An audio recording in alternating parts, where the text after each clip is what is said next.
আলোচক বৃন্দ অনেক দামি দামি কথা বলেছেন, যেহেতু সবাই তো দামি, অনেক গবেষক। আমি দেখছি এই গবেষকদের মধ্যে মনে হয় আমি ছোট গবেষক, আমার চেয়ে সবাই বড়। আসলে আগামী বাংলাদেশ কেমন হবে, বিগত বাংলাদেশ কেমন ছিল, এর উপর ডিপেন্ডেড। আমরা কেন আন্দোলন করেছিলাম ৭১-এ আমরা সবাই জানি, সাম্য, মানবিক মর্যাদা, সামাজিক ন্যায় বিচার প্রতিষ্ঠিত করার জন্য। কিন্তু হয়েছে? হয়নি। বিগত সরকারগুলি যারাই যখন সরকারে ছিল, এই জাতির আশা এবং আকাঙ্ক্ষাকে পূরণ করতে পারেনি।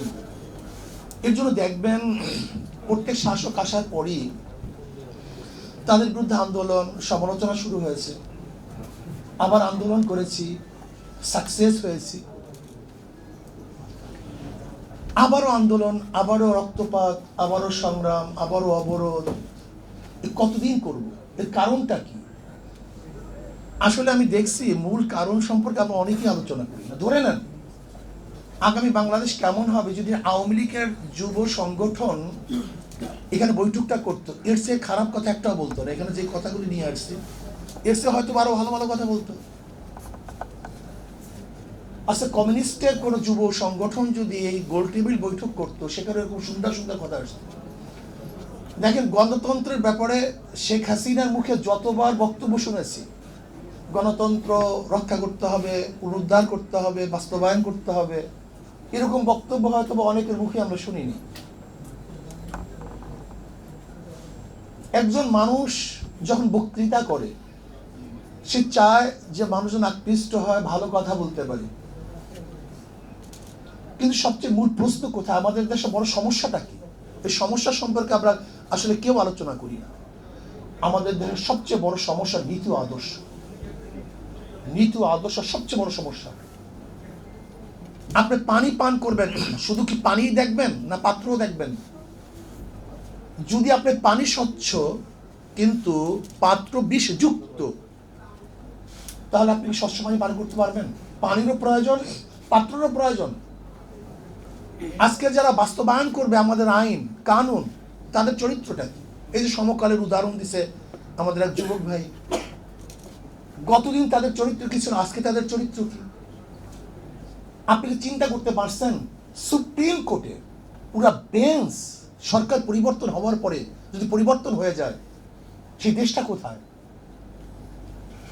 যে ইউনিভার্সিটি সর্বোচ্চ বিদ্যাপীঠ, সেখানের ভিসি সহ যদি প্রফেসররা সেখান থেকে রিজাইন দিতে বাধ্য হয়, সেটা দেশটা কোথায়? আমাদের দেশে নীতি ও আদর্শ কোনো চর্চা হয় না, শুধু গবেষণা হয়। প্রয়োজন হল নীতি ও আদর্শ পরিবর্তন করা। যদি নীতি ও আদর্শ পরিবর্তন না করেন, তাহলে অবস্থাটা কেমন হবে? একজনের নাম এ, একজনের নাম বি, একজনের নাম সি, তিনজনই চোর। ক্ষমতা আছে এ, সে কি করবে? হটাও এ, বসাও বি, সে কি করবে? হটাও বি, বসাও সি, সে কি করবে?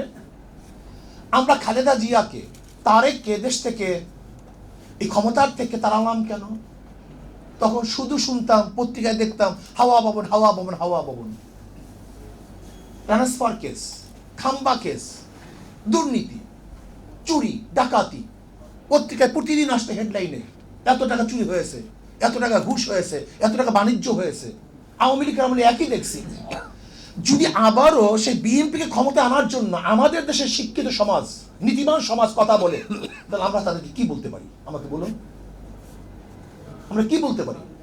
5ই আগস্টের পরে যারা হত্যা করলো, গুম করলো, খুন করলো, চুরি করলো, ডাকাতি করলো, যারা চাঁদাবাজি শুরু করলো, তাদেরকে যদি আবার কোনো শিক্ষিত সমাজ, নীতিবান আদর্শবান মানুষ সাপোর্ট করে, তাকে আমি কি বলতে পারি? আমাকে বলুন তো, আমি কি বলতে পারি?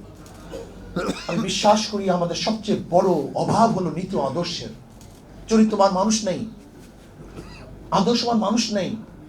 দেখবেন আমার এক ভাই বললেন, এই দেশটা বিভিন্ন আদর্শের মানুষের বসবাসের স্থান। কি বলি? মুসলমান, হিন্দু, খ্রিস্টান, বৌদ্ধ। কিন্তু তখন কিন্তু পার্সেন্টেজ হিসাব করি না। মুসলমান, হিন্দু, বৌদ্ধ, খ্রিস্টান বলার সময় সবাই সমান, কিন্তু কেউ কি চিন্তা করছি পার্সেন্টেজ আর কি? এই চিন্তা কার মধ্যে আসে না? এখানে বিশাল একটা শুভঙ্করের ফাঁকি। আমরা যখনই দেশকে গড়তে যাই তখন একই সাথে সবার নাম উল্লেখ করি, কিন্তু এখানে যে 92% মুসলমানদের দেশ, এই মুসলমানদের চিন্তা তখন মাথা থেকে চলে যায়। তখন সবাইকে নিয়ে দেশ গড়ার চিন্তা করি, আর যখনই দেশ গড়ার চিন্তা করি তখন 92% মুসলমানদের নীতি ও আদর্শ চরিত্রের খেলাফ সমস্ত সংবিধান করা, আইন রচনা করার চেষ্টা করি।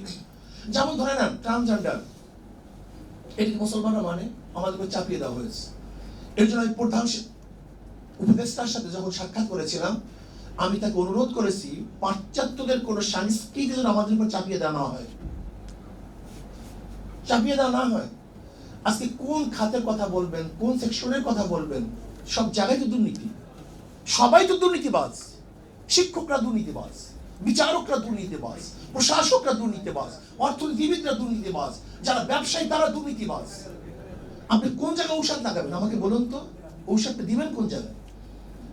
আজকে আমাদের গভর্নর, বর্তমান গভর্নর বললেন গোটা দুনিয়ার মধ্যে ব্যাংক লুটপাট করার এই ইতিহাস আর কেউ কোনোদিন দেখেনি।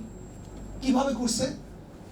আমি সেদিকে শুনলাম এক ব্যাংকের ডাইরেক্টর থেকে যে সালন কোম্পানি এক ব্যাংকের থেকে 200 কোটি টাকা ঋণ নিয়েছে, আর এক ব্যাংকে দিছে, সেখান থেকে 500 কোটি টাকা ঋণ নিয়েছে। মানি কেন? সরকারের সামনে সবাই দেখছে, কেউ কিছু বলে নাই, কোন সাংবাদিক বলে নাই, কেউ কোনো কথা বলে নাই। সবাই ক্ষমতার পাগল, নীতি আদর্শ পাগল কেউ না। আমরা বিশ্বাস করি মাদার গাছ লাগিয়ে আমের আশা করা যায় না। চরিত্রহীন, ডাকাত, বদমাশ এবং নীতিভ্রষ্ট মানুষের মাধ্যমে এ দেশ চালালে কোনোদিন দেশ শান্তি হবে না। আবার আন্দোলন করতে হবে, গোলটেবিল বৈঠক করতে হবে। স্পষ্ট কথা। আপনি ভাবতেছেন যে হিন্দুদের কি হবে ইসলাম আসলে? এখানে বিশাল একটা দর্শনের ভুল। হিন্দুরা চায় কি? শান্তি, মুক্তি, তাদের অধিকার। যদি ইসলাম তাদের মুক্তি, তাদের অধিকার দিতে পারে, তাই ইসলাম নিয়ে আপনার ফুবিয়া কেন? বিগ্রহীরা কি চায়? তাদের শান্তি, তাদের অধিকার। যদি ইসলাম তাদের অধিকার প্রতিষ্ঠা করতে পারে, তাহলে ইসলামের নাম শুনলে আপনার ফুবিয়া কেন? যদি বৌদ্ধদের অধিকার ইসলামের মধ্যে থাকে, আপনি তাকে সেকুলার নিয়ে আলোচনা করলে আমাদের মধ্যে কোনো ফুবিয়া নাই, কমিউনিজম নিয়ে আলোচনা করলে কোনো ফুবিয়া নাই, ডেমোক্রেসি নিয়ে আলোচনা করলে ফুবিয়া নাই। যদি ইসলামের কথা বলে, ইসলাম মানিটা কি? তার মানিটা কি? যে ইসলাম সমস্ত জাতি, সমস্ত ধর্মের, সমস্ত ব্যক্তি অধিকারকে প্রতিষ্ঠা করতে পারে, ইসলামী আইন কোনো সমস্যা কোথায়? আমাকে দেখান যে ইসলাম আসলে অমুক জায়গায় সংঘর্ষ হবে, সেটা আমাকে দেখান। যদি আমি মনে করি ইসলাম আসলে সবাই অধিকার প্রতিষ্ঠা হবে, তাহলে একটা আইন এবং নীতি অনুযায়ী আমরা চলি, সমস্যা কোথায়? দেখি ইসলামের মধ্যে যেমন হিন্দুদের অধিকার দেওয়া আছে, একটা কুলি, মজদুর, ঋষি, কামার, মুচির অধিকার দেওয়া আছে। আপনি দেখেন পশুর অধিকার দেওয়া আছে। আমি স্পষ্ট ভাষায় বলতে চাই, বলার চেষ্টা করব, জানি না সময় তো একেবারে সংক্ষিপ্ত। হযরত ওমর ইবনে খাত্তাব রাদিয়াল্লাহু তাআলা জমানাতে দেখেন তো, আবু বকর সিদ্দিকের জমানাতে দেখেন তো, আবু বকর সিদ্দিক রাদিয়াল্লাহু তাআলার স্ত্রী বলতেছে আমার মিষ্টি খাইতে মনে চায়, সেই টাকা তো নাই, আর ঠিক আছে ব্যবস্থা করতেছি। একটা উদাহরণ শোনেন, তারপর দেশ নির্মাণ করার চেষ্টা করি আমরা। বিনয়ের মতো করবো, কিন্তু ভিত্তিটা কি? আবু বকর সিদ্দিক রাদিয়াল্লাহু তাআলার স্ত্রী তার ভাতার থেকে মোটামুটি কিছু কিছু জোগাতে কিছু টাকা জমা করছেন। এবার হাতে দিয়েছেন আবু বকর সিদ্দিক রাদিয়াল্লাহু তাআলার কাছে যে আপনি মিষ্টি কিনে নিয়ে আসেন। তো তুমি টাকা পেলা কোথায়? বলে আপনার যে ভাতা, সেই ভাতার থেকে কিছু কিছু আমি সংগ্রহ করি। বলে তা তো অতিরিক্ত হয়ে গেছে, আমার ভাতে এত নেওয়া ঠিক না।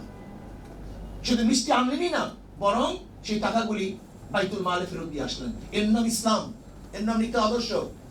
আজকে দেখবেন আমাদের বাংলাদেশ, আমরা বলি গরিব গরিব গরিব গরিব, অথচ আমাদের ডিসিদের কত খরচ হয় দেখেন। দেখুন ডিসির পিছনে বাংলাদেশ কত টাকা খরচ করে, একজন এসপির পিছনে বাংলাদেশ কত টাকা খরচ করে, একজন সচিবের পিছনে কত টাকা খরচ করে। আমাকে বলুন, যে বাংলাদেশ আমরা বলি গরিব রাষ্ট্র, সেই রাষ্ট্রের একজন আমলা, কর্মচারী যদি হাইফাই গাড়িতে চলে, তাহলে অবস্থাটা কি? আমাকে বলুন তো।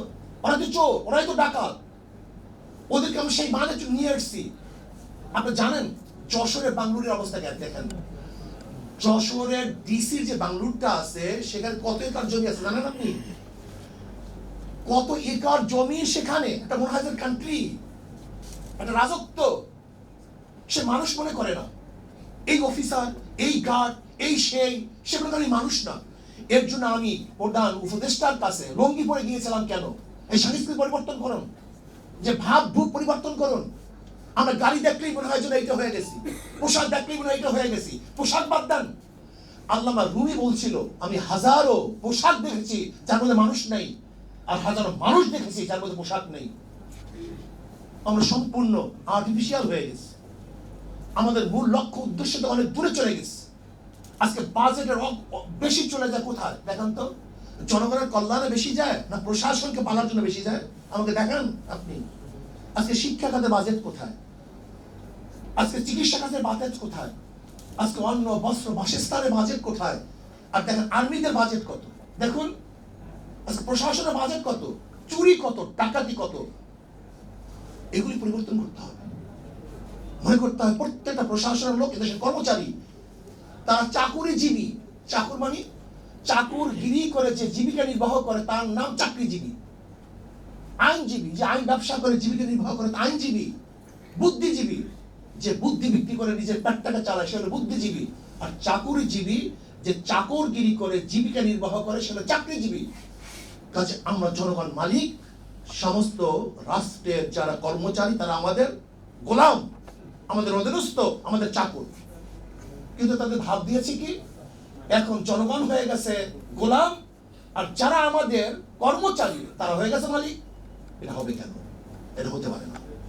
ওমর ইবনে খাত্তাব রাদিয়াল্লাহু তাআলা আনহু এর জন্য নিজে মাটির মধ্যে শুয়ে থাকতেন।